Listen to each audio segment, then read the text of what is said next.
Hello বন্ধুরা, আসসালামু আলাইকুম। আজকের আবারও একটা নতুন রেসিপি নিয়ে তোমাদের সাথে শেয়ার করতে চলে এলাম। আজকে আমি দেখাবো গরুর মাংস দিয়ে কদু রান্না। তো এই কদুটা হচ্ছে একজনের গাছের কিনে নিয়ে এসেছিলাম। তো কদুটা আমি কুচিয়ে নেবো, ছোটো মতন কদু নিয়েছি। তো কদুটাকে ভালোভাবে ছিলে নেবো। আর যদি আমার ভিডিওটা ভালো লাগে প্লিজ চ্যানেলটাকে ফলো করে দিও যারা ফেসবুক থেকে দেখছো, আর যারা ইউটিউব থেকে দেখছো প্লিজ চ্যানেলটাকে সাবস্ক্রাইব করে নিও আর আমার পাশে থেকো আর এমনই ভালো ভালো ভিডিও দেখার জন্য।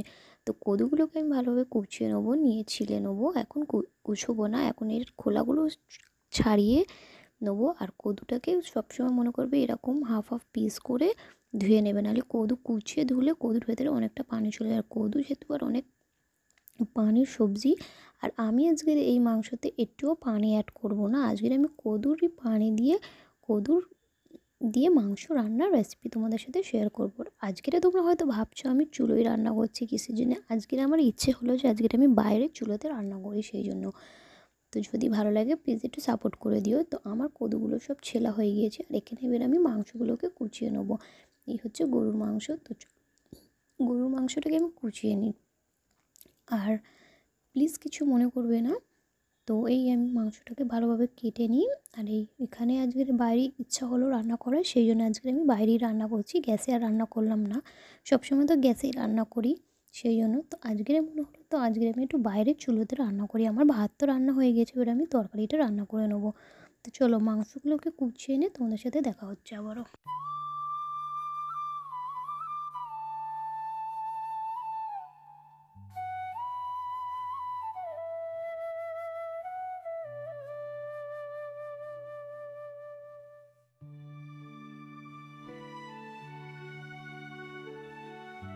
আর আমাদের বাড়িটা হচ্ছে না জলার পাশে, সেই জন্যই আমাদের এখানকার ভিউজই খুবই সুন্দর আর খুবই দারুণ। যারা এখানে আসে তারা বাড়ি যেতে একদম চায় না। তো আমি এই চুলোটাকে ধরিয়ে নিলাম।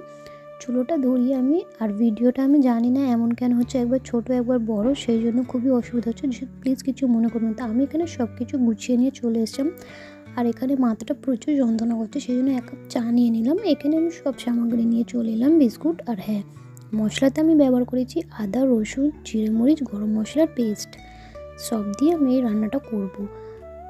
তো এখানে আমি সর্ষে তেলের প্যাকেটটা কেটেছিলাম, এতে কিছুটা তেল ছিল, সেই জন্য আমি অ্যাড করে দিলাম তেলটা। তো দেখো আমার চুলোটা বেশ গমে জ্বলে গিয়েছে, ধরে গিয়েছে। তো এখানে আমার পেঁয়াজটা লাল করে নেবো, গরম হয়ে গিয়েছে আমার তেল। পেঁয়াজটাকে লাল করে নিয়ে মাংসগুলোকে দিয়ে নেবো। দেখো পেঁয়াজটা লাল করে নিচ্ছি, এতে আমি দুটো বড় বড় সাইজের পেঁয়াজ নিয়েছিলাম।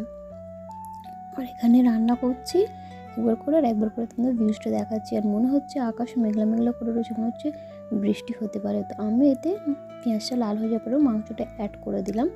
আর প্লিজ কিছু মনে করবেন, আমার ফোনটা আজকে প্রচুর ডিস্টার্ব হচ্ছে, সেই জন্য।